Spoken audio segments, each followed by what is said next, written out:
And welcome back, everybody. This is Pucks from the Pine Tree Pod. I'm your host, Benjamin Kennedy. Happy Monday night to everybody out there.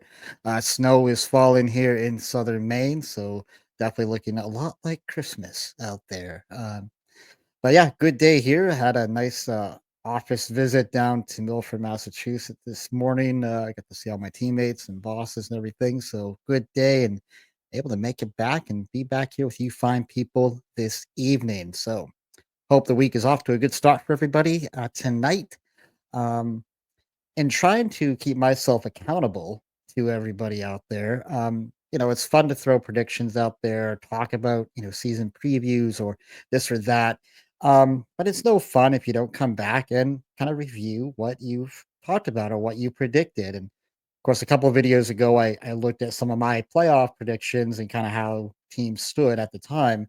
Today, we're going to take a dive into a list that I put out there earlier this fall. Most improved teams. Or actually, this was going back to, I think, summertime. I think it was July. I had my top five list of most improved teams after free agency. And those teams were kind of honorable mention San Jose. Five was Boston. You had Washington number four. You had Chicago number three, New Jersey number two, and the Nashville Predators. Wah, wah, wah. Number one. So I want to take a dive into that tonight and just kind of talk about where these teams sit as we are here at December 9th, and to see again how horribly wrong maybe I was on some of these teams, perhaps. But yeah, we'll start with the San Jose Sharks. Just kind of a review here. Of course, there are big additions this year. Macklin Celebrini from the draft. They did add Tyler Toffoli, Wenberg, and Barclay Goodrow as well. Of course, Will Smith, another young player, playing for them as well. So currently, they are sitting seventh in the Pacific Division, 10, 15, and 5 with 25 points. The young kid Celebrini, 18 games for him, 8 goals, 7 assists for 15 points.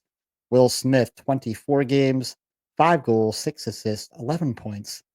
Eklund, another young player for them, 29 games played, 5 goals, 18 assists, 23 points. I think that three right there is obviously your future for the Sharks, and that could be a really exciting top three there for the team. Tyler Toffoli so far 30 games in, 11 goals, 8 assists for 19 points. Alex Wenberg, 30 games played, 7, 8, 15 for him. And Barclay Goodrow, not off to a great start. 25 games, 2 goals, no assists for 2 points. So when we talk about the San Jose Sharks, it's really hard to measure this team by wins and losses, right? This was not expected to be a playoff contending team this season. We really need to look at the overall development of those young players. Like I said, Celebrini, Eklund, Smith in particular. Of course, we know Celebrini did get injured earlier in the year, missed some time, but listen, 15 points in 18 games, it's not bad. It's not bad for a young kid. That's really, what is this? Would have been his sophomore year, in college. So, good on him there. And listen, the team has earned points in half their games. I mean, I didn't expect that this year. So, it's not a playoff team. We knew that. But I do believe that enough good things are happening to call this, at least to this point, a positive building year.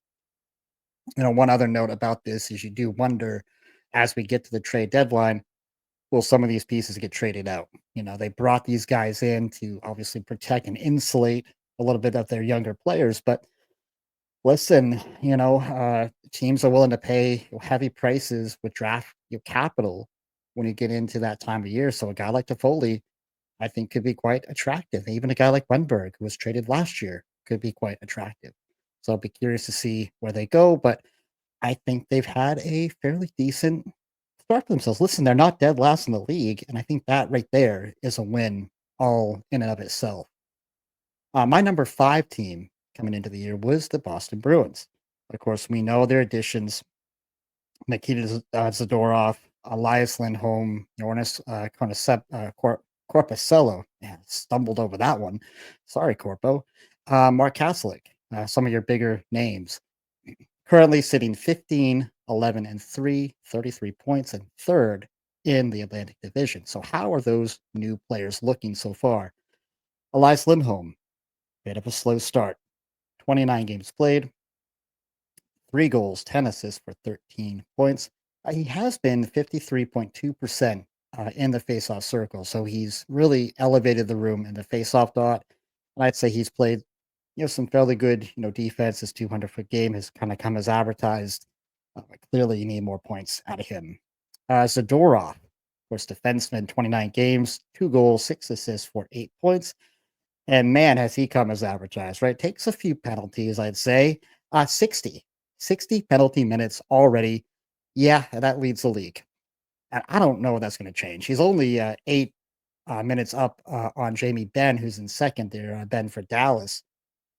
But Zadorov just takes a lot of penalties.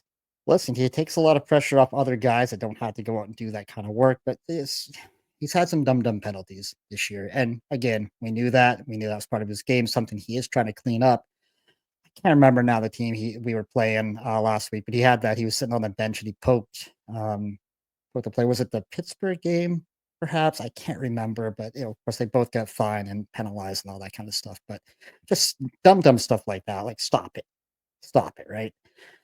Kastelik, 28 games for him, 3 goals, 7 assists for 10 points. He's also been 52.6 in the faceoff circle, 50 penalty minutes for him. Listen, he's been kind of a nice surprise for this roster, bringing some speed and some physical energy, and has proven already to play in some multiple, lines and lineups. He's been a really good addition, kind of that tack-on player from the Allmark trade. He's been quite good. Been quite good. Corpuscello in net. 10 games for him, 6-2-1 record, 2.40 goals against average, and a 909 save percentage, including 2 shutouts. So much improved over prior year. And he's been a very good number two to Swayman, who, of course, got off to just such a bad start for himself. Corpo's been able to kind of steady the waters a little bit for the team. So somehow, guys, this team has managed to keep themselves very much in the playoff picture, despite the sloppy and less than acceptable start to the season. Earlier on, I did talk about the firing of Jim Montgomery in a prior video. And it just seems, for whatever reason, right, he lost the room. Despite everything he tried, all the different things he tried to employ, just none of it was working. I will say one thing that his strategy really was quality shots versus quantity of shots, and I don't think that strategy really fit this team as it's constructed. This is not a team overloaded with scores, and they need to generate shots and rebounds in order to create kind of that more chaos in front of the opposing goalie. See the Florida Panthers, see the Vegas Golden Knights, how they play. They create chaos, take shots, create rebounds, get sloppy goals, get dirty goals, and that's what this team is. They're more of a defensive team this year, not an offensive team. And I do think that's part of why Monty's strategy just kind of stopped working here. You are starting to see more of this now under Drew Sack. I will say that. More shot generation, more shots from the blue line from your defensemen. We'll see if that can continue. It really, I would say, for the rest of the Atlantic Division, it is a shame that teams like Buffalo or Ottawa couldn't figure this out earlier this season for themselves. They're those teams, of course, struggling.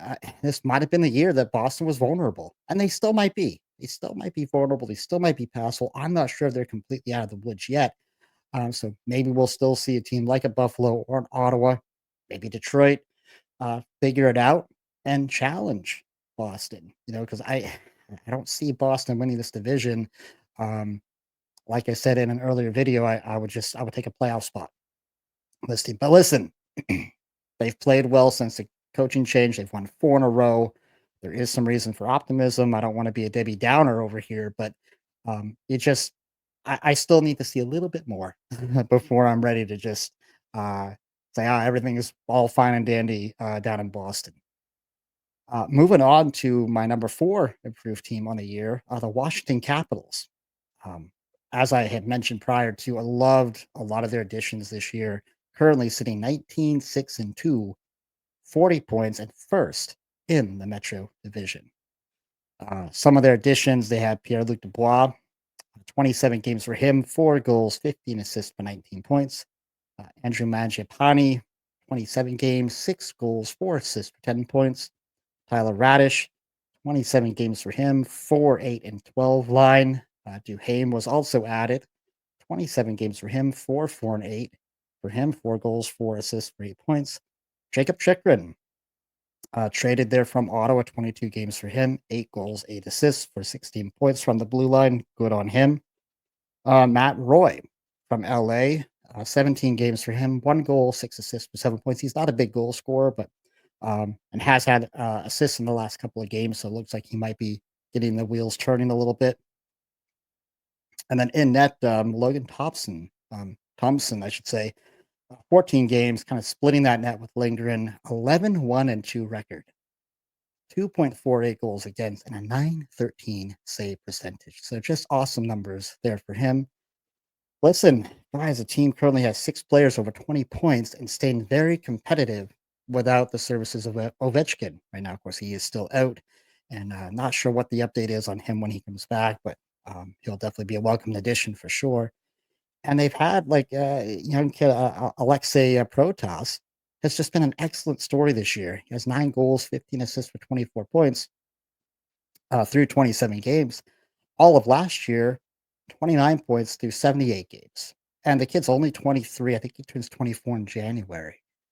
So again, this is just part of that strong drafting scouting system that Washington has. I touched on that in an earlier video where we discussed just how dominant those minor league teams have been. Teams like Hershey and South Carolina in the ECHL for the Capitals. So starting to produce for them. I had this team finishing third in the division. We'll see how this race goes. I think it's going to be very exciting with New Jersey right there, Carolina right there. I'm like, we'll see about the Rangers, right? Not ready to write them off yet, but they got to figure some things out. So really like what they have done so far there in Washington, and be curious to see where it ends up. Moving on to the Chicago Blackhawks. I did again like their off season. I had them on this list. Currently, though, 8, 17, and 2 for 18 points. That makes them last in the Central and last overall in the league. So not going well so far for the Blackhawks. You have young kid Connor Bedard, 27 games, 5 goals, 15 assists for 20 points. Lucas Reichel, another young player for them, 23 games, 3, 6, and 9 for him. Mikheyev, someone they brought over, 25 games, 2 goals, 4 assists for 6 points. Old friend Tyler Bertuzzi, 27 games, only 5 goals, 5 assists for 10 points. Alec Martinez, 15 games for him, 1 goal, 3 assists for 4 points. Teravainen making his return to Chicago from Carolina, 27 games played, 6 goals, 7 assists for 13 points. And Craig Smith, 25 games, 6 goals, 4 assists for 10 points. Of course, we know Luke Richardson, coach, was fired not that long ago. And with his firing, I'm curious if there was more to this than simply the overall record. Yeah, I mean, yes, you expect the team to play better than the prior year, given all these players you brought in. But the organization, could they have really been expecting a playoff berth? I, I mean, I don't think so, right? Um, was it the team's overall compete level? Was it something about the team culture? And how much of this, coach firing had to do with the development of players like Bedard and Reichel? I'm not entirely sure, but things certainly aren't going well there in Chicago so far. Um, Many surprised by only the 4 or 5 goals, I should say, for Bedard. Obviously, not off to the start that many thought he would be in his sophomore season. I did look online. I saw something online there earlier, because of course that's where you go when you want objective and accurate information, right? You go to the internet. Like, just it's just laughable, guys. I saw some questions being posted about like, does Chicago regret drafting Bedard? Is he living up to his expectations? Questions like this, and it just made me laugh. Just made me laugh. Like, the kid's only 19 years old. So, new rule on the channel. How about this? We're not going to pass judgment on any players until he can legally buy a round at the bar. Sound fair? Good rule. We're going to install that rule here on the channel.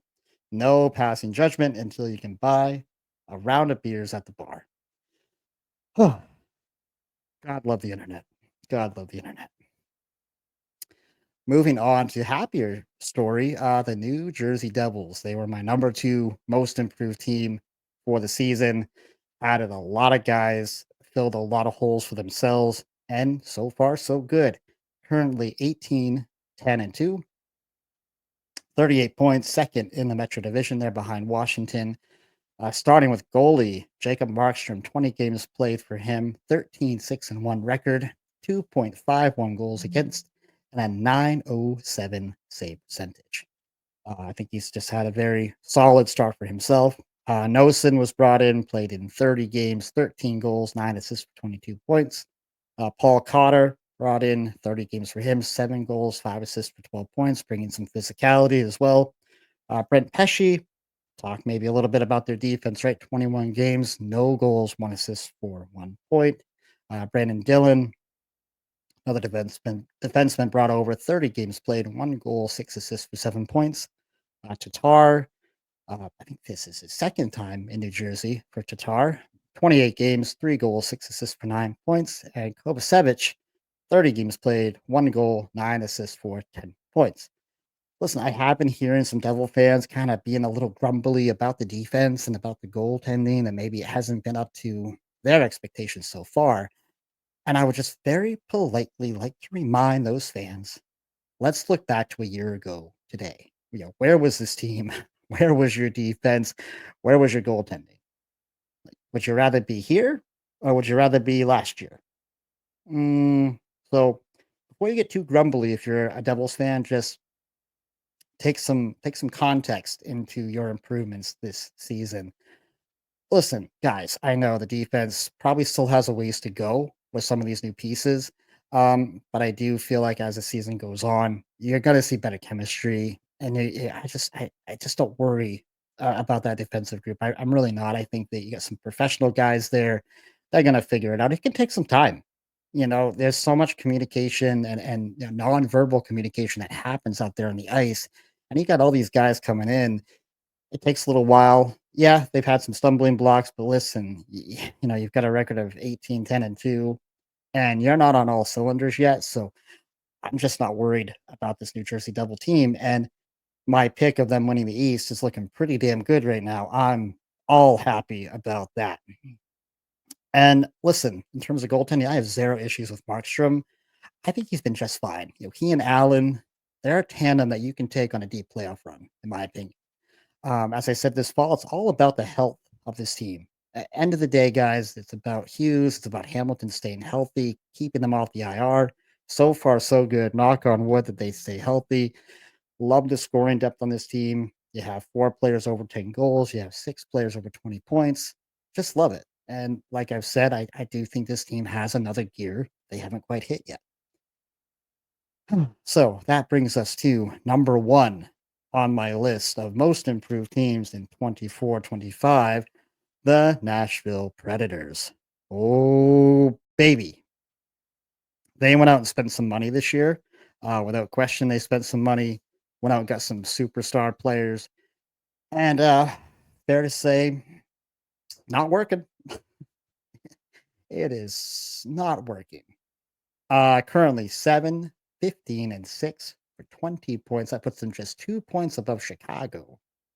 Seventh in the Central and 31st overall in the league. So they're not just seventh in the Central. They're 3 points away from being dead last in the entire league. I did not have that on my bingo card. I'm sorry. I just didn't. Of course, the big three that they brought in, Steven Stamkos, 28 games for him. Coming from Tampa Bay, of course, legend, 7 goals, 6 assists for 13 points. Jonathan Marchessault coming over from Vegas, 28 games for him, 5 goals, 8 assists, 13 points. And Brady Shea, defenseman coming from Carolina, a player who kind of always gave Boston fits, 28 games for him, 2 goals, 7 assists for 9 points. And then, of course, they had brought in Scott Wedgwood as a goalie, already traded him off to Colorado for a Noonan. Um, I mean, listen, while I did suggest that it might take Nashville a little time to kind of get these players acclimated, I kind of had that take during my Nashville season preview video. I absolutely did not expect this. I didn't expect this. Just bizarre how bad the team is. They currently have no players over 10 goals this season. Last in the league in goals scored as a team, 61, and they've given up the eighth most goals in the league so far, 88 to date. Oddly enough, though, they are sixth in the faceoff circle in terms of winning percentage at 52.4%. So they can win draws. But after that, I guess it just turns into a mess out there for the Preds. I guess it just does. Some questions about this, though. Do they have too many repeatable types of players that do kind of the same sorts of things out there? Was adding both Stamkos and Marcia so too much of what they already had on this team? There's many people that are suggesting that this might be the case. I don't know what you do about it. I mean, if you're Barry Trotz, the GM, you've locked yourself in with Stammer and Marchessault for another 3 seasons at a combined 13.5 million per. Now, obviously, I'm going to just stop for a second. Like, those are names that a lot of teams would want on their team, and maybe they fit better elsewhere. I'm looking at a team like, well, of course, Boston. I would have loved Stammer up here. There's a lot of other teams that could use a player like that, like either one of those. So if you're looking to, just make a trade, you might have to eat some salary.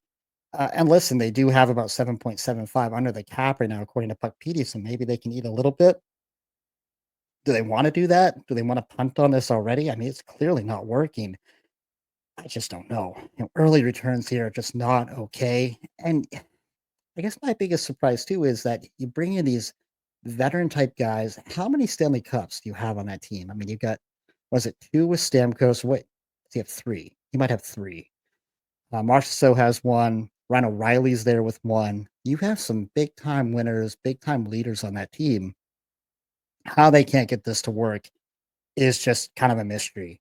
And it hasn't been close. I mean, lately, some of these games, I mean, I think Montreal shut them out a few days ago. They just don't look competitive out there on the ice at all. And how much longer does head coach Andrew Burnett survive here? How much of this is his fault? I mean, he's got to take some blame, right? You don't get this kind of all-star cast and come out with this kind of record. And at some point, does Barry Trotz, being the former head coach that he is, just say, you know what? Damn it. I bought all these groceries. I guess I got to go cook the meal too and step back behind the bench. Does that happen? Is that being talked about? Of course, I'm not reading a lot or seeing a lot of the Nashville local media, but you know, are those voices out there, talking about that? Any Nashville fans out there, what are your thoughts on this? Would you like to see Barry Trotz behind the bench? Would you like to see Burnett gone? Would you like to see them kind of punt on some of these contracts already and make some major changes? What would you like to see down there? Because I don't know. I don't know if you can just flip a switch and get this thing working. I mean, you should. You've got great goaltender. You've got, veteran defense. You got veteran, centermen on this team. You got leadership up and down the team. I don't know. You had some good youth there. I'm just not sure what you do. You have started making some trades, of course, with Wedgwood and I'm forgetting the name now. One of the young bucks that they just traded. I'm gonna forget it, but they made a couple of trades, so they're obviously willing to wheel and deal and figure it out. But um, I just don't know what you do, and I just think that this is yet another lesson in a long line of lessons about team building. You can't hire a bunch of doctors for a hospital, not hire some janitors, right? And I think you've hired maybe too many doctors and not enough of those fourth line type janitor types that you need on a team. I don't know. So yeah, making me look silly. I think making a lot of us look silly. Like I don't think many people saw. I mean, some people said, well, maybe maybe they're not going to run away and hide with the division. Um, but I think most people looked at that team again, a team that was a playoff team a year ago. You add these pieces, you clearly must get better on the ice, right? That would be just the balance of probability. But um, I do think there's something to be said about too many repeatable assets, too many of the same type of player. And it'll be very, very curious to see what happens to Burnett. Does he survive this somehow? Does he survive till Christmas? Does he survive to the new year? And as you get into the new year, what sorts of trades? How happy is Stamkos? How happy is Marcia? So, do they want to stick around and be there What sort of trades do they look at? Perhaps be very very curious to see what happens. So that is what we have for you all this evening. I will be back later this week to discuss the weekend that was for the ECHL Maine Mariners and what their road ahead entails. If you're here in northern New England tonight and tomorrow, enjoy that snow out there. Might be a no school day for the kiddos, so be watching for that. And thanks as always for watching and listening, everybody. I do appreciate it. If you do like what you're hearing, please don't forget to hit that like and subscribe button down below. And until next time, be kind, show love, and God bless.